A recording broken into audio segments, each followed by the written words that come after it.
start from issue of privacy. Okay, it's clear that big data has a huge potential to discover new dependency and the diagnosis at early stage and provide good treatment and good medicine for specific people. But it's going against privacy. And we have a lot of cases, a lot of examples. Simplest example maybe, every treatment you have three components, if you simplify. Medical treatment, food, and physical activity. Okay? And for example, food, nobody really knows the impact of food on different illnesses. Okay? And it's clear that if you can open all the health information that different people and all the food that was consumed, in place of big data, it's possible to recommend that maybe carrot is good for this illness, not something else. It's very good with potential, because it's regular food, so there is no risk, it's not chemotherapy, and not something like this. But on the other side, there is a risk. For example, Amazon, as far as I know, they are doing price optimization for everybody. When you go to the page of Amazon, they are very smart, and they know what price you will check and what price you will not check. And if somebody knows what food you prefer for health reasons, in charge they will propose you a higher price. So the question of trade, if they are ready for this or not. And if you need to share your health information, so you do it with motivation to improve your health, to get some recommendation, maybe early detection, maybe better treatment. But on the other side, it's high risk that the people that share it will not get anything from it. But on the other side, the insurance company will get this information and will charge them more. All this information will be open and somebody is looking for jobs. So suddenly they will discover this illness and they will not get a new position. So what do you think? I would like to discuss it. It's open issue. And one of proposed, one of approaches to solve it, anonymization of the data. To remove personal information, it's possible to use for research, but anonymization itself is a great area. I was involved with medical imaging, still involved with medical imaging and other things. So if you have DICOM, for medical imaging, DICOM is information around image itself. If you remove all the private information, there is still a risk that you have head scan. And head scan, it's 3D model of your face, so it doesn't matter that you reveal the name, but you can see it, it's syntax. More complicated cases handling of dates. Okay? For example, birthday for people of our age, it's possible to repeat specific birthday to leave just the year. Okay? So for medical purposes, it will be good enough, but it prevents from identification of the people. But for medical information, if you did some medical checks once in a periodic check, it's really important to know when this check was done. If there is not some surgery, it's necessary to have the date of the surgery, not the year of the surgery, the specific date. And if you remove it, the data is not meaningful at all. So the question, what do you think? What is your approach? So we have privacy, impacts both usefulness of this data and the risk involved. We start from small risks that probably you are not ready to pay for carrot because somebody knows that carrot is good for you and knows that you know it. So maybe it sounds not fair to pay more for the carrot. On the other side, this could be a risk of insurance, or somebody will not be ready to do insurance. So what do you think?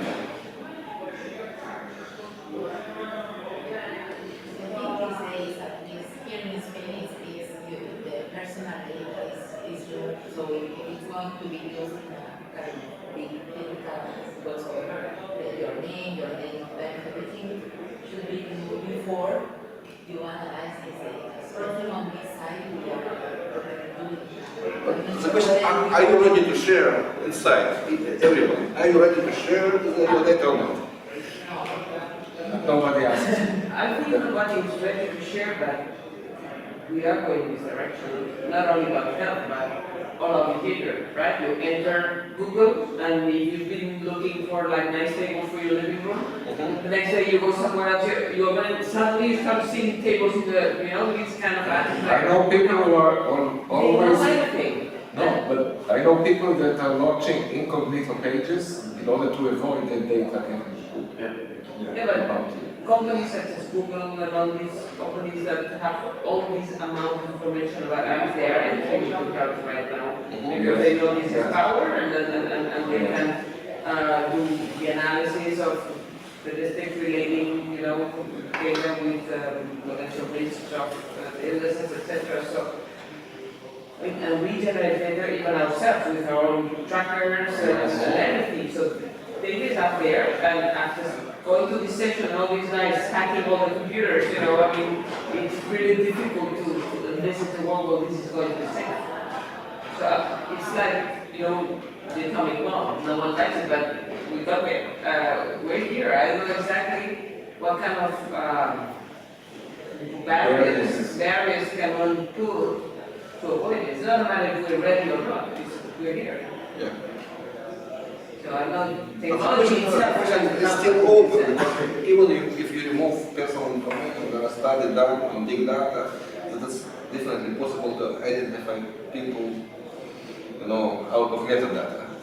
There's still enough information if you look at big enough set of the data, starting from simple funny stuff like search queries, search queries of Yahoo or some point or partners that was very simple to identify many people with search, starting from this that they search something with their name inside, This has been a big debate here because there was a governmental initiative called Risk Plus, which was using all the data of the health system, which we have for many years. So there's tons of data which is integrated and correlated. The idea was to develop it jointly with private companies, Accenture, etc., to develop some sort of information systems to exploit these and collaborate with farmers, etc. But all the countries that left wing parties started saying, this is privatizing the information, and it's not well protected enough yet. So this issue now is completely a taboo and cannot even be addressed in a more proper way, which was not this one. I agree with what there's some more work to do now. And it was the same in England too, right? Yeah, Scotland did the job right, but in England it was the same. It was and later it was Google and DeepMind, this story, yes. But on the other side, we all understand that this data would be available for research. Some of the issues will be resolved much faster. I know all the researchers Catalonia were looking forward for this because you can link all the research you do with actual phenotype, right? The actual data of clinical data. So maybe data should be free, maybe it should be open in some way. Yeah, it should be open to everyone and not given exclusive license or exclusive access to private company. Because the question is, it's our data, common data, and we want to benefit from it. And maybe the way is to democratize it in a way. Well, after all, with Facebook and these things, you expose everything you do. So if someone wants to Some privacy not to everybody, there is some boundaries are in place. Okay, qualified institutes, but it should be like public institutes. No, Facebook. Okay. yeah, but I was thinking first of the level of recruiting, right? If you expose your data and you're prone to disease, maybe someone's not going to recruit or insurance Or pay more, right? Yes. But if you also expose whatever behavior, companies, hobbies, etc. in Facebook, and if I'm someone who's supposed to recruit you, I'm going to have a look at that too, right? So. That's why it's interesting. Many Barcelona are lecturing about hacking, and when hackers store data, they sell it. And it's interesting the difference between data about credit cards and medical data. And I'm not expert in this field, but as far as I remember, the price for credit card information between $0.50 and $2. And medical record about $7. I believe it's just buyers. There are buyers on the market. And it's true that the field of digital health, which is obviously booming right now, most of the niche opportunities are how to deal with data and how to use that to help support decision making. How to use the same support systems. Just how do you exploit this data that's out there? There's tons of companies with this crazy business models related to that. In California, for instance, like everyone else. Yeah, but still, probably the data should be more open and more protected at the same time. So maybe significant resources should be How do you're the expert? How do you I'm the expert, you know. In many cases, people don't know what they don't know. I know what I don't know. You know, and I see, yes, and the big problems that I see the gray areas. And gray areas is our responsibility, you know, because I know I work with medical data, with medical imaging data. It was clear cut, you know, what is anonymization. But today, anonymization is our responsibility, but it is not well defined. Nobody defined it very good. You know, in the United States, we have all the HIPAA requirements, but it's our responsibility. Tomorrow, somebody out of big data will discover identification of the patient, and we will be responsible for this. Okay, so it's very difficult to move forward. But it's even more than that, because I know, for example, a startup that got access to a large database of medical data, medical imaging data. And they are developing all kinds of new insights and filters or algorithms to find all kinds of indications. And now, suppose they find something that was not diagnosed on a certain patient. Do they have the way to go back and notify his physician that this patient is in a risk to develop something? Because they are able to associate, because of the past data, they are able to associate certain features they see now to some future event that will happen. So if there's like a new image coming in, and for them it's anonymized, but they see that this person in 6 months or a year or 5 years will develop something, how do they actually going back to their patient? So you need to have a gateway somewhere where you can correlate basically, and something which is anonymized for the research community, but is obvious or known to the medical community. So there need to be somewhere in the middle, an authority that will mediate between the two. It's like a certificate, you know, in the internet. When you get HTTPS, like a secured connection, there is an authority that generates the certificates, and that everybody counts on. And they know exactly who is who. Okay, so you rely on their certificate in order to believe the data. So I think something like that needs to be a broker, a trusted broker. And the law, as usual, goes really far behind. So because there's also obviously a lot of ethical issues. You know, how you tell someone that you see that is going to develop some sort of illness, if there's, for instance, not proof of an illness, better to tell them or not. Yes, this is another major issue. I think this challenge has been found before with the normal diagnostic test, and every time that you develop a diagnostic test that is better than the previous one, you may find other patients that because you have access to the sample. But I think it was done on a small scale, and the pace at which the knowledge disseminate was very slow, and now it is very fast. And this is actually a point I wanted to raise regarding a book that was written by a known cardiologist called Eric Toller. And he wrote a book called Creative Destruction of Medicine. And one of the points he's making is that physicians will be replaced by algorithms. Because in the 18th century, to become a doctor, you had to read 2 kilos of books and spend 4 years in medical school. And now, you know, I can't even imagine the weight of literature that is generated daily. So now the only technology that can actually absorb all the data are computers. Okay? So they will become like the second opinion of doctor or an extension of the doctor. And I think what will happen with digital health is that right now human beings are a bag of parts for physicians. Like we are a collection of organs. Every physician is an expert in a very narrow area. And for example, if someone comes to the emergency room, First you need to do all the tests, CT, blood test, everything, urine, everything, before someone will talk to him.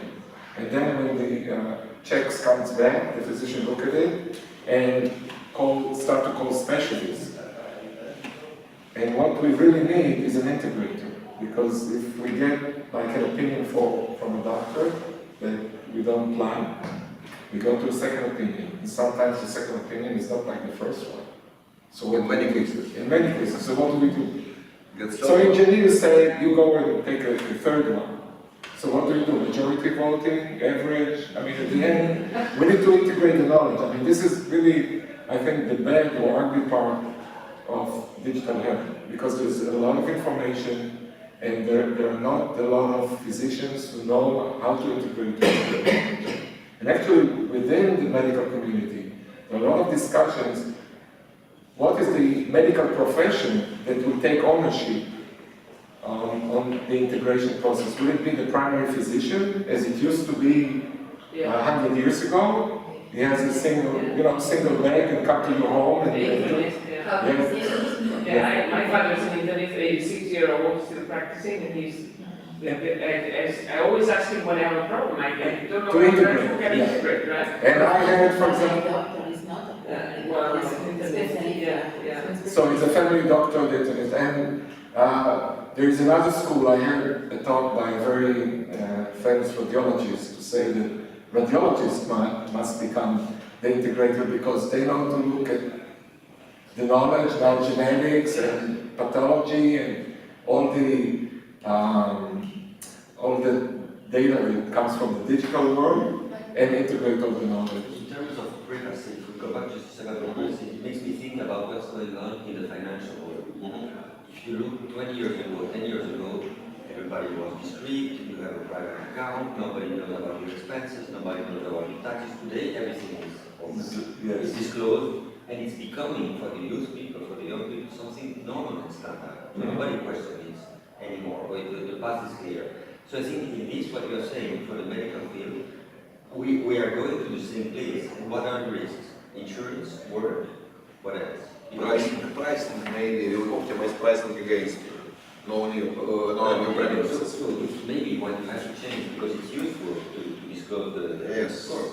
So maybe what you have to change, Incentives, yes. no, it's the field of insurance. You have to change the way insurance insure you. So it must be a standard procedure Okay, so connected to the age, or I don't know to what, but something that doesn't know, not connected with your personal situation, which is just in the insurance. but if you are running, a style of life which is known to be unhealthy, so it puts a burden on society, and maybe society is not willing to pay for that.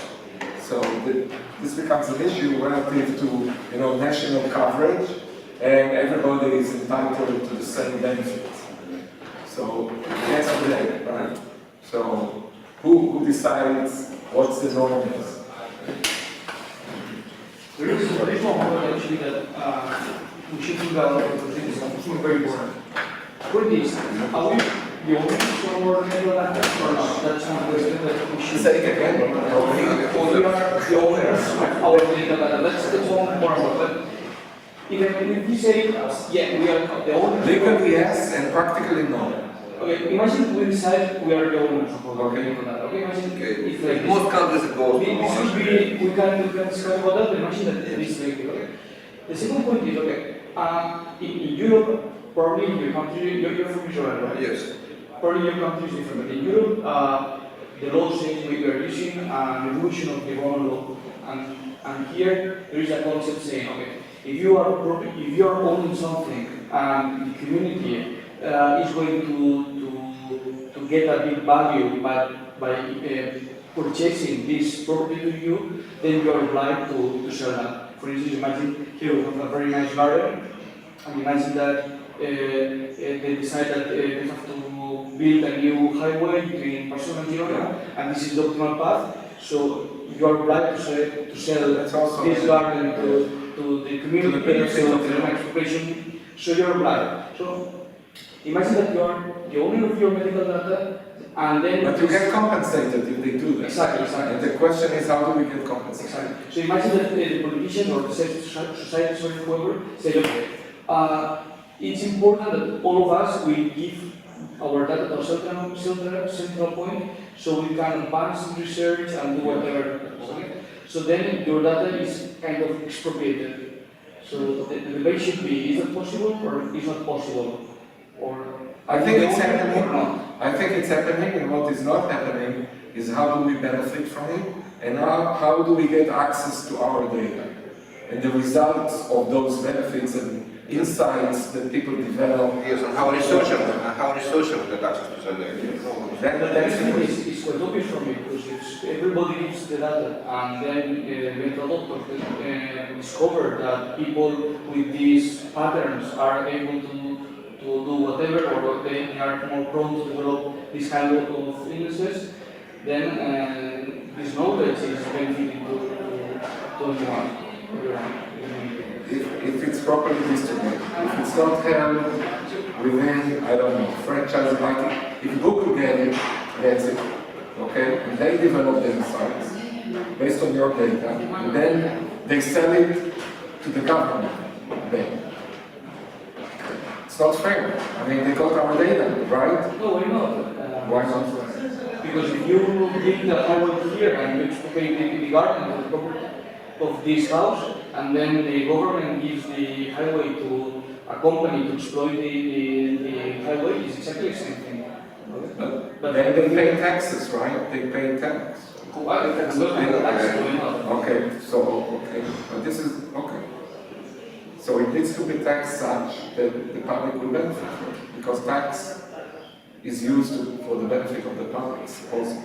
For instance, Google has these kind of services that they can predict how epidemics are spreading. Yes. And this is working very well. And some governments are paying Google to discover how the patterns of a flu, for instance, is evolving during the time. Yeah. So Google is doing a work in this work has to be paid. Okay. Obviously, this is based on the information that they get from the searchers, which is our information for them. Yes, but you know, Google is a big company. And we know the big company will not solve all the problems. It's really necessary to open the market for disruption to everyone. And there is a huge barrier to entry for small research, and a lot of young students with eyes that want to solve complicated problems, but barriers to entry too high. And it could be more open, you know, so it's really necessary to protect it. There's a lot of effort in protection of the data, of usage of the data, but it should be open in some way for research. It's like open source. You know, why open source succeeds? It's because it is accessible to everyone, and people can add and share, right? And if it's closed within one company, then that company only benefits. I mean, we all benefit, but maybe someone else can do a better job. In the case of flu, or maybe derive other insights that Google has not derived from the same data. We don't know because it's not open. Simply don't know. So I think this is one of the dilemmas. What else, Vitaly? What else to talk about? Okay, one more interesting issue, you know, with all the automation of all the processes, automatic diagnostics and everything, the big issue is machine errors. Everybody is afraid of errors by algorithm. But not everybody knows the rate of medical errors by doctors. So we know that in the United States there's certain reason for the death. But at some point we did interesting research. I was involved with medical imaging and we worked on lung nodule detection, cancer detection on lungs. And 3 radiologists who worked with us wanted to compare between themselves and the algorithm. So 3 good doctors that know that they under tested. They looked at the representative set of studies. And on average, they discovered some percentage of the nodes that they were expected to discover. So what is your estimation? What was the number? What percentage did they discover? Good doctor, good. Between the best in Israel, the news that they under tested. 85? 30, I would say 30. Okay, almost 42. And they published it at RSNA, and RSNA is the biggest conference of radiologists. 42. So they discovered 42% of the real cancer cases. On the nodes detected. It's not cases, but you know the nodes that potential tumors, yeah. So every case is, approximately 500 slices, every study. So there are some nodes on the slices, and they have optimally to find all of them. And the computer which was The computer did about 80, doctors 42, but when you combine the results, we get about 95. When doctor works in a smart way with this computer. But and what's funny, I saw this number 42 a number of different studies. So it's the number that goes in many cases, and interesting from experience in the same imaging. We doctor something measures on the screen. Okay, you do it twice, the results multiplied by 2. You do it twice because once it's like this, second the measurements like this. It's not automatic. A lot of differences. So all the people afraid of the automatic results, but we compare it with doctors, we have a lot of mistakes as well. So the risk should be balanced. So I would like to add to it that it's even beyond mistakes, or different than mistakes. There is something called clinical guidelines. These are a set of protocols, treatment protocols, best practices that the different medical professional societies published, and this is how a physician needs to basically practice the profession. And there was a study, an EU study actually, I think has to do with both with diabetes and with cardiovascular patients, where they got ECG, personal ECG, and with an app, and the app contained the clinical guidelines, and they compared the basically what physician would do without the app and with the app. Without the app, they found out that physicians obey about 40% of the clinical guidelines, and sometimes they omit checks that needs to be done, but most of the time they add a lot of unnecessary checks that are not in the clinical guidelines. Would not consider as bad practice, but it's not in the clinical guidelines, and it costs a lot of money, and it costs a lot of burden on the patient himself to undergo unnecessary tests. And with the app, they reached almost full compliance with the clinical guidelines, and the patients actually said that with this app, they felt like they have, the physician with them all the time, because the application actually advised them like a physician would do given the same symptoms. So it's not really sometimes a mistake, but they're too busy and too occupied to exactly follow the guidelines. They're not like pilots that have everything written here and they have to follow a checklist one by one. They think that they remember it, they think they are have enough practice to remember, and they're human. They simply don't remember, and they forget to do stuff, or do stuff which is not necessary, or stuff that is done in other cases, but it's not required here. So this was also a very interesting finding. Because it is opposite side, because as That's the ugly part. The need for concerns. We talked about project management. Nobody is looking from wide field of view at the patient. Everybody is looking at from their own point of view. And these clinical recommendations are from this specific domain. They contradict different clinical guidelines. That's another problem. And I have expertise in technical diagnostic of complicated systems. And from my point of view, when I look at complicated systems, I want as much data as possible. I don't know what I need. I don't know how the system will behave in the future. And sometimes suddenly I want to compare something that I was not looking at right now. And the patient is the same. It's more complicated than any technical system that we can think about. And in many cases, doctors do not do specific checks because they're probably not really for this specific doctor. It's not clinical. But in the future, it was baseline, maybe before surgery, some additional test can show some additional side effect or some additional status of the patient, and in the future we can impact the treatment, future treatment not especially related for these doctors. Because it's, it's a complicated issue. What should be included, what should not be included, and how to do it, and there's new medical professional research, project management that works together with patient to follow all the procedure and to optimize it.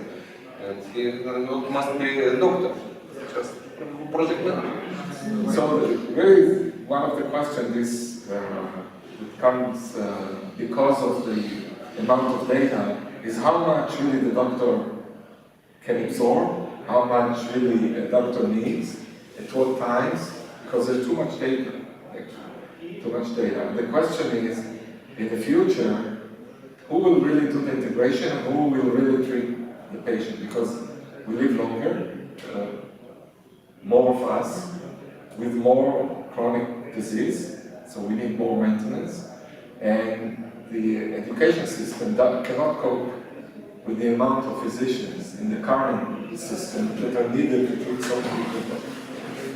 Not only that, it's how you train physicians, what kind of training should they have? Exactly. A lot of them don't know much about clinical economics, for instance, or using big data, for instance, Right. and all of that. Are they supposed to know that? Or say, So between- and also this is related to the issue of cost, because the cost of where you treat patients and who treats them, and we include all this, we use technology for the benefit of predicting or preventing, etc. And of course, the system pays for that. It doesn't pay for tests, but for the actual value that you give to the patient, Right. you have to align all these things. Right. So I think there is a trend now to move to what is called stage zero medicine, which is keeping people healthy rather than acute care, and I think there will be a continuum between nurses and physicians, all kind of new professions that we already start to see, like dietitians, for example, or other what is called complementary medicine, other profession between us and God, as a physician. Exactly. By the way, what's the difference between a physician and God? God doesn't think he is a physician. Yeah. So this, I think, also It's the same everywhere, in EU, in US, in Israel, it's everything. Yeah, it's everything. Yeah. Here in Spain, there is a region in East called Valencia, that they are doing an experimental thing and it's performing very well. The thing is, in a couple of hospitals there are private hospitals. In those regions, there are no public hospitals, only private. Okay. So they're not paying to the hospitals according to the treatments that they are doing, but they're paying according to the population that they're covering. Okay? That's the same in Israel, by the way. This is how the system in Israel, all Israel working. So So they are motivated to keep everyone healthy. That's it. So this region is doing a lot of operation. I mean, the private institution that is running the hospitals, they're doing a lot of operation among the population because they don't want to give them expensive treatments. They want to be healthy. They have to, Yes. and it's a case of the best practices in Europe.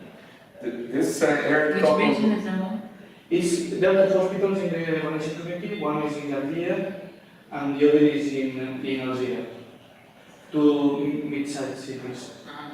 Eric Topol wrote another book, which is called The Patient Will See You Now. And this is about the relationship between us and physicians,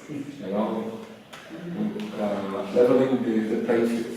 So I think this is also reflect the need of us to know more about ourselves and how, what affects our health and how to remain healthy and how to handle the conversation with physicians.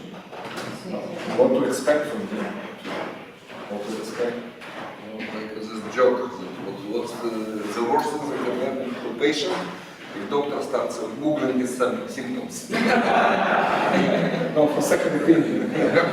Do you want second opinion? Don't start googling. Yes, I By understand. the way, have you heard that Stephen Hawking told like 10 years ago more or less that if we put all the publications that every second are being published, scientific publications, on the world, so we put all the publications one beside the other, that's a line that is growing at 100 kilometers per hour.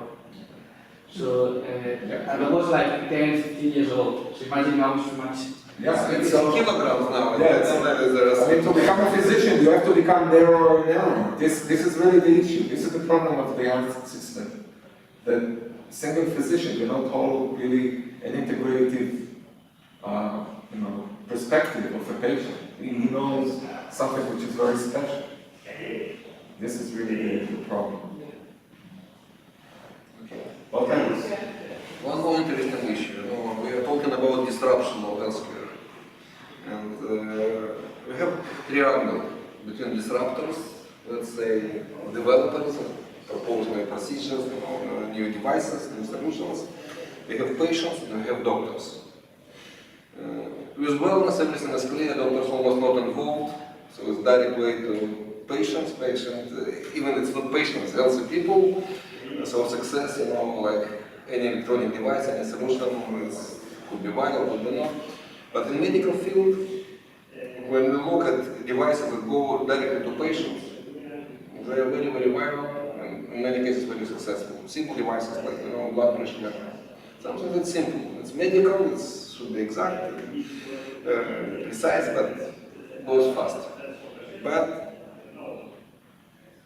as long as you need doctors on the loop, doctors are very conservative for good reason. They're responsible for health of their patients. But it stops everything. There is no such momentum. This balance is very interesting stuff, and everybody is thinking about it. Everybody in this market is trying to resolve it some way, and there is no good solution yet. Okay, so companies trying to go to the patient, go back to the doctors, and regulatory bodies involved. It's a very slow process, full of hurdles. Practical recommendation to any company, people recommend go to the patients, try to go, and in many cases company develop some devices and try to avoid regulation by limiting functionality. It's not so good. They want business, they want sales, but they limit their functionality. And it's still open question how to go to the patient. And one more interesting aspect, human body is human body, almost the same human body in any country. Environment, okay, some minimal impact. And if you have some patient with a specific condition, you would expect the same treatment. It doesn't matter what country, what environment. But environment has huge impact. Reimbursement, all the medical procedures, and this is also an interesting question, how do we combine the approaches and recommendations for different reimbursement environment, out of pocket, not out of pocket, what kind of insurance we do, because it impacts, also big data, because for big data, we need big data. You split big data in three chunks. It could be not usable. You have to combine it, but it makes sense to combine it with the same ways. I told Vitaly when we discussed it in the previous session that I think this third world will adopt digital health faster than us. Because if you look what happens there, they jump a generation in telephony, right? They went directly to mobile, from nothing to mobile. Now with power, with electricity, they're going directly to renewable energy because they don't have reliable grids, so they're going to off-grid, microgrid, things of that nature. And I think also, because they pose a health hazard to the rest of the world, they will get the best technology possible in order to become healthy. And they will actually adopt digital health technologies before the Western world. I think this way. Not only because they risk, but because they have no other solutions. You need something, you get it. Maybe less convenient, maybe more expensive. Not enough physicians, not enough hospitals, not enough infrastructure. So really the issue is to keep them healthy. This is the only strategy that will work. And this is a strategy that's good for all of us. So I think they will be the first to adopt and actually experience that revolution. What else we done? We discussed many things. You know that there's a hospital in Germany, a private hospital, that they trained autistas, Yes. to detect breast cancer By palpation? with their hands. Yes, palpation. They have created even a kind of academy to train them, because they discovered that their rate of discovering the tumors were much higher than through doctors and even through the scanners or whatever. What is the reason? I don't remember the name, but I can. Because the brain is wired differently, but I think that It's a very very logical process. Yeah. But I think that this way of training is not scalable, and this is part of the problem. And we need to find scalable ways of training. And if you look what happens in the education system, we have now MOOC, like massive online courses. The question is, how do we use that in order to train more paramedical? I don't know, medical is very political, it's owned by institutions and societies, but more knowledge for us to know about ourselves and manage ourselves. I mean, at the end of the day, we should be responsible to manage ourselves correctly. And only in rare cases go to, to ask for help. Nevertheless, this idea is great. I fell in love with this idea. See, I was like 1 or 2 months ago, I was talking with the Spanish Association of high capacities people, people with, what's the definition of those? High EQ. Super brain. Yeah. Okay. There's an association in Spain of super brain people. I was talking with them, and they were telling me that the main problem they have actually is that the majority of people in there, of this society, their profession is taxi driver. Yeah. So that's a big loss for all the society, because we are not using these people. These people, when they're kids, they are like frustrated in school because they are too smart for their work, and then they go out from the system. So if we find things like this to introduce them again into the system and do very specific things that they're very good at doing that and nobody can do. But you need to liberate the data. I mean, you need to let, massive access to data and information. Let's put it like that, information. So people can actually train themselves. I can give example of cardiology, focus on cardiology, ECG. How doctors learn to interpret ECG. ECG is live signal, it's strip. The doctor have to decide what part of the strip is really what is important, and after they analyze it. And they learn today by books. In book you have couple of hundred examples and static examples. So somebody else already selected what part to look at and how to look at it. By example, it's 200 examples. When we are working on our system, we have about 100. Too many. In most cases, 10 or 12. I'm talking about it's the same pathology, same radiology. Yes, but we have about 100 keywords for events that could be discovered. We have about 30 modifiers for those events and a limited number of combinations. This is what could be met, in real life, and nobody sees it. There is a very interesting data set, PhysioNet, MIT data sets of biological signals, and significant part of it is ECG. And we provide through our website, we provide access to this data with online viewers, with search engine and everything. And if you search for infarction, for example, so we provide 667 examples of infarction, of full signal, full sleep, sometimes it's 24 hours. But doctors today learn out of 200 static images.